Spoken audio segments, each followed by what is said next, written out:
Hello and welcome to This Week in James City County. I'm your host, Renee Dahlman. Today, I am once again joined by County Administrator Scott Stevens. Welcome, Scott. Hey, Renee, glad to be here. Glad to have you back. Unfortunately, we're still on Zoom.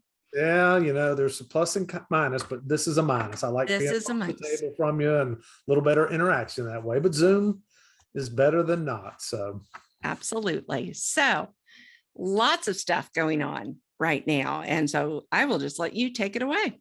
Renee, it seems to be a busy time, and I guess we say that often. Maybe there's just not a slow time anymore. So who knows what that really means? But it's October. Hard for me to believe that already. I can tell because the days are still pretty warm and the nights are not so much. Wake up and it's in the 50s, low 60s, and I guess that's a good transition. So if October will stay that way, we'll be in great shape for me. So, but anyhow, we'll just encourage people to get outside and enjoy it. It really is a pleasant time. You can have cool or warm this time of year, so very nice.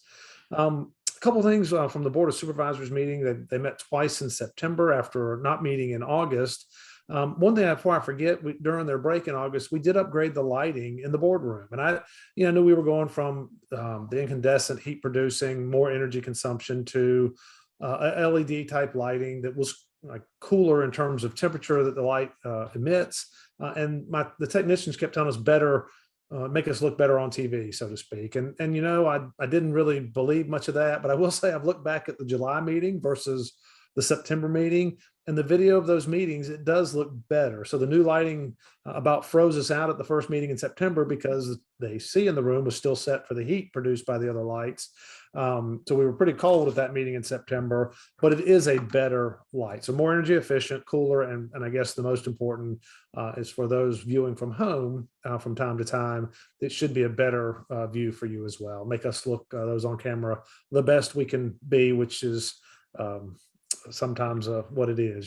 So anyhow, but I did want to mention that I think the lighting improvements were very well done, and appreciate our staff working through that.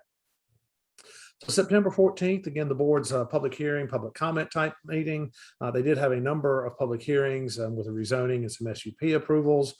They approved a rezoning for Frothy Moon Brew House on Jamestown Road. So I know that the owner and developer there is moving along with that project, and really excited to have another brewery developing within our community. And there's some synergies of having two or three in an area. So this will, I think, help one another as James City County and that part of our community continues to flourish. Busch Gardens had an entertainment event and / storage facility on there for an SUP for approval, which the board approved. Quite a large building. And again, as they had shared, it would be for some type of entertainment, and then also some storage of some items that they have on site. Crosswalks Community Church and Daycare had a small school expansion that was being approved, and the board did approve that. We had a first home on Lake Powell that the board approved as well, so that could be rented as an Airbnb. And then we had a couple easements that the board approved and property transition or transfer to Virginia Department of Transportation for the Croker Road widening project, which is coming the next year or two. So a fairly straightforward meeting, and the board's action, they approved all of those items that I had just mentioned. Their September 28th meeting started again at 1 o'clock. We ran until almost 5:30, so quite the meeting that day. A lot accomplished and a lot of good information. They started with a retiree of an employee, Joan Etchberger, who had been here 37 years and most recently worked in Parks and Recreation. But I do want to commend Joan for her service to James City County and the community. Really a delightful personality, a lot of interaction with the community, and 37 years with us is quite an accomplishment. So I appreciate her for her service and for letting us publicly recognize her as well.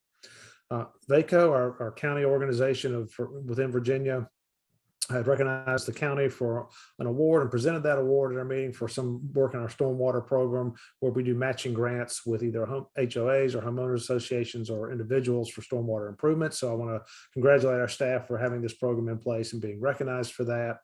And then we had also a National Night Out proclamation from our chairman, Chief Peterson received, and we are changing. And again, for those this year, when this podcast airs, you have this evening to get there because it's Tuesday evening. But I would be curious for feedback for those that participated, where we used to drive through neighborhoods. We are having a gathering and an event at the Law Enforcement Center, and I think it will be a nice transition and provide a lot more one-on-one interaction for those that are interested and want to attend with our law enforcement and other county officials. So I would certainly encourage those that can participate this evening to do that. And again, that's Tuesday, October 5th. Those that were unable to participate, let us know your feedback or talk to us about what went on to see what you think we should do in the future. We also had our VDOT representative, Rossi Carroll, come in and talk about some of the road projects going on, just some updates there. He does present to the Board of Supervisors quarterly, and that information is always appreciated by our board, staff, and I hope members of the public. Beyond that, they had a list of items, I think 19 items on their consent agenda. A couple of those I want to mention. We had 11 grants that they accepted for various activities within the county. Some of these grants that we received are grants that come almost just because they come. There are some that are regular recurring, but a large number of them are grants that our staff are searching out or looking for ways to leverage our monies and provide better service to the community and bring outside money into James City County. And so I want to thank our staff for any work relative to bringing those grants into our community and offsetting some of our costs. But I particularly want to thank those that are going that extra mile and looking for those other opportunities to serve our community and bring in outside dollars. So again, almost $1.4 million and over 11 grants that were accepted by the board at their meeting on September 28th. We also allowed the emergency communication, our 911 center, to have 2 additional positions to serve as overhire positions. So, we have somebody quit today in our emergency communications. It takes 6 to 9 months to get somebody hired and trained to be able to be an emergency communicator, which puts a strain on the others that are still there providing that service.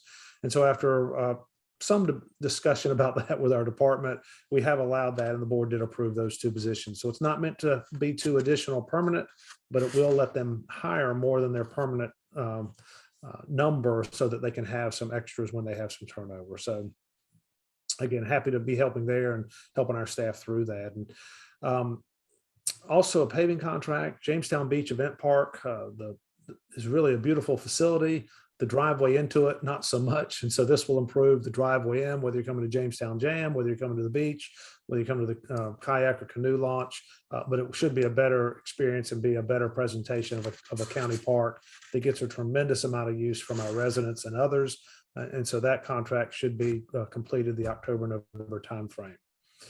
Spent a lot of time talking. I had the city manager from Williamsburg and Mayor Pond from Williamsburg coming to talk about an indoor sports complex that is meant to be a regional facility. And so we spent a tremendous amount of time talking with them, or our board did, hearing from their consultant that talks about the reasons why they believe it would be successful here in James City County and Williamsburg. And then from the city, the financial side and what it really means to have need York and James City County to participate with the city in order to have the financial wherewithal together to make it make sense for the community.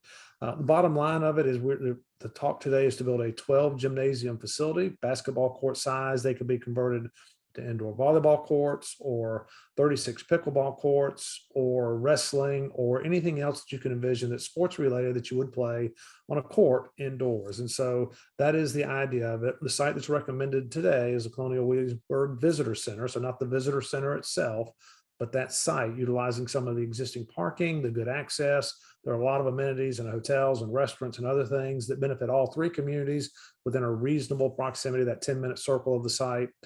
It would be set up so that Monday through Thursday, it's really for community use, meaning we're in there doing our practices and we're playing and we're using it. And then the Friday, Saturday, Sunday, it's really geared towards tournament use, where you're bringing residents from an hour to up to 5 or 6 hours away, residents, visitors an hour from up to 5 or 6 hours away to spend the weekend here and hopefully come early, stay late, visit our amenities that are here from Colonial Williamsburg to JYF or the Jamestown Visitor Center or Busch Gardens or Water Country, any of those other things that people come to this community for, and trying to bring outside money again into the community. And based on talking with 2 different consultants that do this across the country, both of them felt it would be very successful here. And so we are moving forward with the concept of that, at least at this point. Facility costs are somewhere in 30 to 45 million. So there's still some unknowns there. Talking about who's going to run it and whether we run it with city staff or county staff, or we hire a firm to run it is still under discussion. We did have these consultants put out what we believe the operating loss or revenue would be. And what they both have said after going through, they believe it would probably lose in terms of the facility itself about $1 million a year, that it would take whatever operating cost, it will have some rental rates, but at the end of the day, it would still lose about $1 million a year. But it would generate more than $1.5 million or $2 million a year in new taxes, meaning meals tax, sales tax, lodging taxes. So I can't equate that directly to the facility, but I think overall it would be a cash positive for the three localities. It's just hard to show when you look at the facility's budget, in provided it gets built in 3 to 5 years, it would show an operating deficit. The city would be covering debt service, looking to the tourism council, some of the maintenance of effort money that we localities are already paying to cover debt service. And then York and James City would help with that operating loss with sort of a cap of about, say, our estimation of about $500,000 a year toward that operating deficit. So a lot of numbers out there, but I just at least want to share what they are. If residents would like to have more information, they certainly could look back at our board meeting, the video and audio there, or again, feel free to call me. I'm always happy to talk through issues. 253-6603. Again, my number 253-6603. A lot of numbers, but the bottom line is I think it would be a facility that would be very well used. It would benefit the community. And while the facility itself would operate at a deficit, the overall benefit to the community would far outweigh that operating deficit loss. So the next steps would be that we would come back to the Board of Supervisors, hold a public hearing likely in November with the idea of forming a sports authority or a recreation authority that the three localities would all participate in. That would sort of move all of the financial risk other than what we commit to today to this authority. And this authority would then control the site and go forward with the activity there. So I have encouraged at this point our board to at least consider joining the authority with a way that once we answer all those questions that I couldn't answer of what's the final cost and how it'll be operated and what it'll look like, once we have all those answers, we'd have another opportunity to say, yes, we're in before we spend that $30 or $40 million, or no, it really doesn't work for us, and we'd have an opportunity to go a different direction. So I think it's a really exciting project for our community. There's a lot of time and effort behind it. City council and the city sort of have led this effort with their monies. At this point, they have used their tourism funding to hire these consultants and move us through the process. And so we'll see how the presentation and discussion goes between the three boards. Again, my expectation is we will form the authority depending on public comment, and then go forward with, when we really know a couple of years from now what it looks like or what those final costs would be, we'd make a final decision. Excuse me. Also presented at the Board of Supervisors meeting and approved were the 2020 redistricting maps. Every time we have the census and the population changes, there's a requirement to balance the voting districts. Otherwise, you would have some districts maybe have 20 residents, and other districts could have 5,000 to 10,000 residents.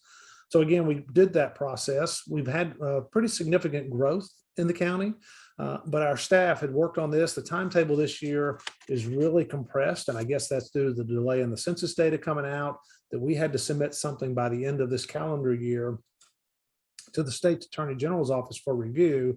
So we are going to make that deadline. Our board did look at the maps that were prepared by staff, and I want to thank Jason Purse and Liz Parham, and then Kim Hazelwood, our GIS person, for sort of looking at several options, discussing with the Board of Supervisors, and presenting maps that the board ultimately approved that will affect less than 3,000 residents in terms of changing districts. So we weren't trying to pick on people or just move them to move them. We moved them because that is what's required.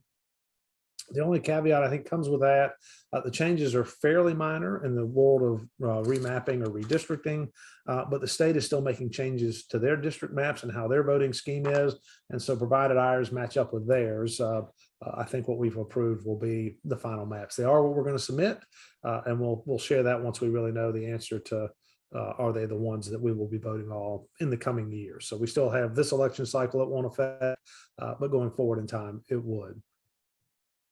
The other big item that took a lot of discussion, and the board has talked an awful lot about it at their over the summer, their May and July meetings, is our 2045 comprehensive plan.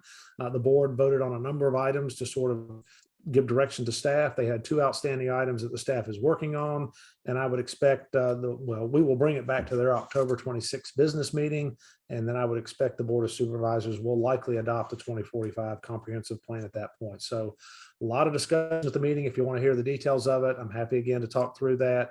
And again, it'll be presented again in October at the board's October 26th meeting. And then they did make appointments to our Stormwater Advisory Commission. And again, actually had enough they needed 2 new members. They had 3 they felt very strongly would be in addition. So that's a local committee for James City County, or an advisory committee. And the board did appoint 3 additional members instead of just 2 that were requested. But I really am excited when we have residents that apply and are interested in serving on county boards, and that bring something of value to those commissions in terms of opinions or backgrounds or technical knowledge. So again, the board did make those appointments. And I think that's enough for the board of supervisors meetings. Right? Anything I forget that you've heard about, because you're paying attention to most of those as well? No, I think you covered it. I think that especially it's exciting for me about the sports center coming around, because everyone either has kids that they've taken to and from different sporting events across the state, or knows people who take their kids every weekend to different places. And it would be so great to have something like that here in our community. And because people do, parents, grandparents travel with their kids and they'll spend the weekend wherever they're going. And I think it's a great opportunity if the money all works like we want it to. Well, and some of the comments we heard or have heard as we've talked through this over the past year and a half, well, other places already have it. So have we missed the opportunity for Williamsburg and James City County to get in on that kind of opportunity? And what these consultants have both said is it really is 4 things that drive it. It's proximity, is how many people are around you, and you draw a 5-hour, 6-hour circle around us, and it was like 25 million people. So that's a lot. Mm-hmm.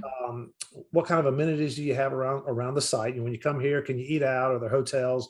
We absolutely have that. Beyond that, we have what I mentioned in terms of other tourism related things, that if people are coming for a tournament, why not go to Busch Gardens, or why not go to Colonial Williamsburg, or why not go to Jamestown? So I think that's another real plus for us. And then the other is sort of your national reputation and brand and being family friendly. And we certainly have that. So of the 4 things, we have 3 that you can't create it. Let's say can't, or hard to create if you don't have them. And they said if we built the venue, which we don't have, that they believe it would be very successful here. So I'm like you. I think I've known a lot of people, done it myself some, where you travel and you're like, Durham, why don't we have that here? It does bring people into your community. It does generate a lot of dollars for our businesses and tax dollars to help support the cost of it. And so I do think it's an exciting project for this area, and will have a significant impact going forward for us. So we'll see. Again, when I haven't mentioned when it might be built, if it moves quickly, it's probably a 2-year project moving quickly. So probably in the next 2 or 3 years, we probably make a decision on do we form this authority, like I said, in November. It'll take 6 to 9 months to figure out, do we stay in it? Then we'll award contracts and move forward. So that'll be a topic we talk about coming forward, but I'm excited about it as well. A couple other things just to mention. I've talked about our trash consolidation study. We did kick it off with the board in July. We have done some surveying, some statistical surveying of our residents. So if you didn't get a call, we still would like your input and opinions. We do have on the James City County website, sort of on our homepage at the bottom, there's some an opportunity there under current news, and there's some things that move around, and there is the study listed there. So we can get to it fairly easily. It's on the front page of the James City County website down under current news. And there is a form there where you can submit any kind of information you'd want to share with us. And I've heard from both. I've heard from residents who believe we really should do it and we ought to do it as soon as we can.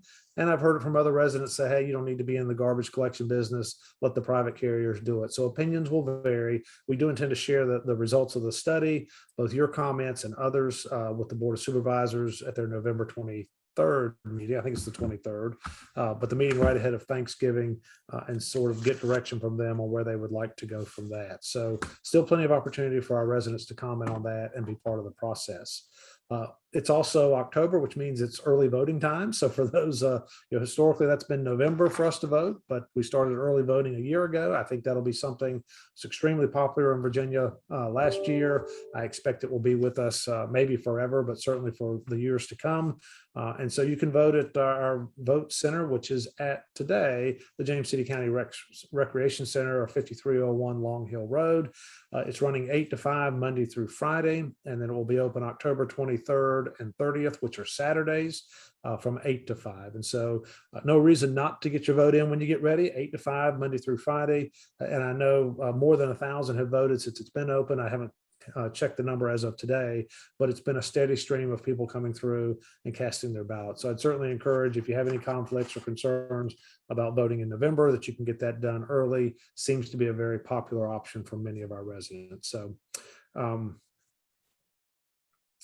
we also announced some months ago a partnership with O&I Illinois. At that point, the company has since changed their name to O&I Glass, but still a great partnership to do glass recycling. And we collect in our recycling bins today glass, and it is used in a process, and it does count as recycling in terms of being oftentimes a cover at landfills and reused in that fashion. But very little of what we put into our bins makes it to a point that it can turn back into a bottle. It just gets too contaminated and too broken up and too mixed in. So O&I, who's in the glass bottle making business, had taught with us over the years, and had ultimately agreed to fund some purple recycling glass bins that are located at the county's convenience centers. And all you have to do is bring your glass bottles clean somewhat. You don't have to remove labels or anything, but at least bring them in reasonable condition, put them into this one container. We will carry them. We, O&I, will carry them to a recycling place that turns them back in, I think, cullets, where they can take it back in and make a new glass bottle. So the glass you put into these purple bins, I have a high level of confidence will come back to O&I and turn back into a glass bottle. And so I think that is something that I myself am very interested in. I hope our residents will be as well. And they're at all of our convenience centers at this point, from Jolly Pond to Tuning Road to the one out in our Toano Industrial Park. And we just encourage that. We are talking as a staff of, can we do something to put smaller purple bins in other locations? And we'll let you know more about that, so that for those that we just make it more convenient to residents to bring that single stream glass. So it's bringing glass that is separated, putting it into the purple bins, and letting us turn it back into a bottle. Again, if you're recycling, you just want to put it in the normal stream, that's okay too. I'm just not as confident that will turn back into a bottle. Where these purple bins, I'm very confident it will. So I hope you have an interest in that and want to learn more about that. Our Board of Supervisors, since day one of here, and probably long before that, continue to be concerned, at least my time here, with how the community looks, whether it's grass growing or people's homes, code enforcement issues, all of that, litter pickup. It's a constant effort to keep our community looking nice for us and for those that visit. And we have expanded. We've mowed medians for many years. We've expanded some mowing of medians this year to do a little more on Monticello, a little more on 199. We're looking at other areas we can do. And again, when I say we, the county, are then taking on cost using your money as your residents here to make the community look better. And so there's a balancing of that, where our state Department of Transportation will mow the grass. They're going to mow it maybe 6 to 8 times a year. We're trying to mow it 14 to 16 times a year. And so just mowing it more often typically makes it look better. We are paying for additional litter pickups with VDOT. One other thing we've added is we have worked with the jail. There are jail crews that come out and work for the localities. And again, we have a regional jail that serves Poquoson, York, Williamsburg, and James City. And we do have inmate crews that come out and work within those localities. We were pushing harder for an inmate crew that we could pay for. And I say pay for, we're paying for the supervision and the expense of bringing them out, where we would get maybe more return and have a dedicated crew for James City County. And that is beginning October 4th. So we have worked about 6 months to get the agreements in place and to work with the jail staff. And I want to thank them and our staffs for continuing that effort. And my real hope is that it will make a visual difference in the litter and other things. And we're going to start with litter pickup, because there always seems to be plenty, and then we'll move into other areas that will help with the beautification within our community. So I would encourage people not to litter, to be aware of that, and not let things blow out of their vehicles. But I know when we pick up litter today, next week there's more litter to pick up. And if we don't pick it up, it just won't look better. So I'm really excited about getting this additional crew or asset out there to help beautify our community. And that'll be, again, an ongoing effort. There'll always be more to be done, but I think we are making good strides toward that. The last thing I want to mention, we've talked about this American Rescue Plan money. James City County's proportion of that is close to $15 million. We received about 7.5 of that in the spring. We will get another 7.5 in the spring of 22. And so we're talking with the Board of Supervisors about what kinds of things they would like to see us spend that money on. And so we've had a staff group working on that, from things that are normally in our capital improvement program to maybe some operational things that we haven't done, to whatever else. And we'll be presenting that list to our board at their October business meeting. So I just want to share with the community, we haven't spent that money, not any of it. We have until 2024 to get it obligated, and until 2026 to get it spent. So we've taken our time to sort of work through a process and give departments an opportunity to have input, to then talk with our Board of Supervisors and then develop a plan to go forward. So more to come on that, but just wanted to sort of give you a preview that we let you know we hadn't forgot it. We are working through it, and I expect to have a recommendation or some discussion with the board at their October meeting. And I think beyond that, by the time this is airing, Halloween will be approaching, and I just would encourage our residents to, to be safe. I always think Halloween growing up was a fun time for me as a youth, and so I just want to encourage people to enjoy and have fun, and but be safe. I don't want to have somebody hurt or something worse because they weren't paying attention and being responsible. So. And Renee, I did all that and skipped COVID. I guess I sort of had COVID on my notes and I almost want to let it go. But after saying that, I guess I ought to come back and just remind the community that COVID is still an issue for us. We have asked county employees, those willing to share if they're vaccinated or not, with us. I've had over 850 say they're willing to share their vaccination status. And so I would tell you that of those that responded, we have about 85% of our employees that are vaccinated. So I think that speaks very well for us as an employer and our employees here. We will begin testing our employees that are not vaccinated or haven't shared that with us November 8th. And so we continue to be worried about the health and safety of all of us. And that is the guidance from OSHA and others, is that we should be testing unvaccinated. So we are joining that, as many other employers have. And again, still encouraging employees and members of the community to get vaccinated. Continue to have those conversations with your medical provider and decide what is best for you. And don't get caught up in just the social media or the hype. Have an informed conversation or an intentional conversation with medical people in your life that you trust to see what they would encourage you to do and take that route. We still, in talking with the medical community here, our hospitals and our health department, a high percentage of those in the hospital are unvaccinated. So it's not to say being vaccinated, you can't catch the disease, but a high percentage of those in the hospitals are those that have not been vaccinated. And any rate, so just encourage you to continue to do what you think is best for your family, but do it based on having good conversations with medical personnel. And then for those visiting county facilities, we haven't required masking of visitors, but we certainly are encouraging it and strongly encouraging it. And I will want to thank those that are wearing masks within county facilities. That helps to protect you and other people visiting, but also our employees that are trying to provide the service. And so we'll see how that changes as we go through the fall. But I almost wanted to get through this without saying anything, Renee, but with that, I'll go back to have a safe and happy Halloween. So. Yeah, unfortunately, I think it's with us still, and it'll be with us for a while. But as long as folks are masking and getting vaccinated, it's got to get better at some point. It has to. So, well, I'm glad you brought up Halloween, because I want to ask you a couple of fun questions for Halloween.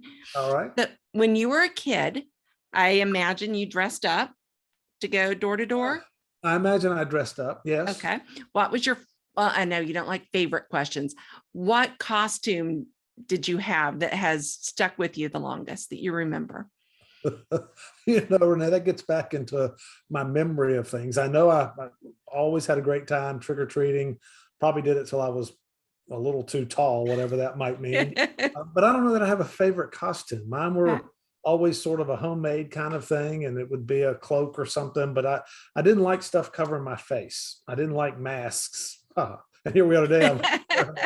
But I didn't like it. It felt like it got sticky inside, so it had to be something that would cover me up but not restrict my airflow. And so I wish I had a favorite costume to share. I just don't remember that part. But Halloween was a ton of fun for me growing up. Ton of fun. And I know my mom made all of our costumes, and then she made all of our kids' costumes, which was good, because if it would have been up to me, they would have been wrapped up in foil and sent out the door. You're a robot, go. But yeah, so it's always good to know somebody that can help with that. So then again, what would be not your favorite, but what candy would you get in your trick or treat? I think we had like pumpkin pails back in the day. That's what we would take. What would you get that you would be like, yes, this is what I wanted? Well, candy bars that are an inch long were okay. But the Okay. candy bars that were full size, particularly at that time, Snickers bars, Hmm. that was the jackpot. I remember back at those houses, right? Right. And then did you have any that you made sure you gave away? I always had a pile of candy that was my preferred pile and a Okay. pile for my parents because my Ah, parents always wanted to put their fingers in and take what they liked. And so I would always push them to the pile of stuff that I cared least about. very smart. Very smart. Might have just been selfish, but it worked. It worked. It worked. Well, the good news is I think this year we're hearing that outside trick or treating is going to be a good to go event and kids will be able to go out and have fun. And I do though plan one thing we did last year. I think we talked about it. We sat at the end of our driveway with the table. And I think I'm going to do that again because it's just kind of fun to, sit out there and be part of it without, because our kids are grown and gone, but that way we could still participate. And so it was a lot of fun besides just handing out candy at the doors. Well, yeah, no, I think it's a good time for many, and for those that don't, I think we'll be publishing. If you want to participate, keep your light on. If you don't, turn your light off. And I think people are pretty good at trying to honor that. And but I look forward to it as well. It's a nice time to interact with your neighbors. So Yes. And it's normally pretty cool by then too. So we're not in this 50s in the morning, 80s in the afternoon, and 60s at night. So it's kind of, I know you like this kind of which is okay too. Yeah, that's okay. All right. Well, anything else you want to talk about, Scott? No, I would just encourage people to have questions about things going on in the county. Please don't hesitate to call. Again, my number 253-6603. I'll return the call or make sure somebody that if you have a specific question that you ask that might have a better answer than I, but we'll definitely talk with you and at least share what we can about what's going on within the community. All right. Well, thanks again. And we will hopefully maybe be in person for the next one. Fingers crossed. That's right. Fingers crossed. That's right. Okay. Thanks, Scott. Well, that wraps up this episode of This Week in James City County. Thank you so much for tuning in. As always, please take a moment to go online and subscribe. That way you will be sure to never miss an episode. You can go to our website. We're at jamescitycountyva.gov/podcast. And while there, you're going to be able to find all of our episodes. I think this is number 154. And you'll be able to see a form. And on that form, you can give us show ideas, comments, criticisms. We would love to hear from you. So once again, thank you so much. And we will talk with you next time.